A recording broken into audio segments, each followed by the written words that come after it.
mga boss, ito na yung update sa ating speedboat guys. Oh, ito yun. Practice lang ito guys. Speedboat natin. Muntikan na itong malapit na itong matapos. Kunting tiis na lang. Marami pa itong proseso. Ito guys, 12 feet haba at 4 feet lapad. Ito guys, pang outboard guys. Igo to siling pa na to, pang pa aircon, air cooler.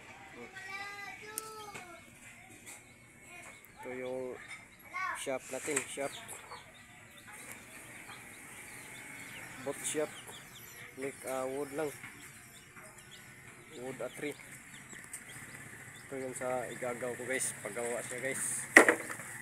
Yung iba kasi nahali na guys. Yan ang design nya. Practice lang ito, kaya medyo hindi maganda yung gawa natin at medyo mahaba yung dulong nya. Guys, yung speedboat natin.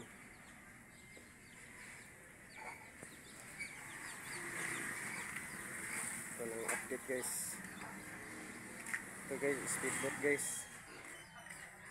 Medyo nakalawang na siya, marami ng alikabok kasi inuna natin yung project natin.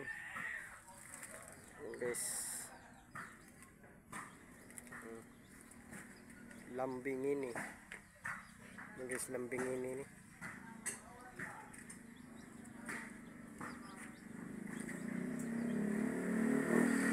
Thank you for watching guys, and see you, smile, click like and subscribe para ma-update kayo sa susunod na taon ng paggawa nito pagkatapos. Tingnan nyo guys, makapasa ba ito sa standard nyo? Medyo hindi ba ito marunong, practice lang.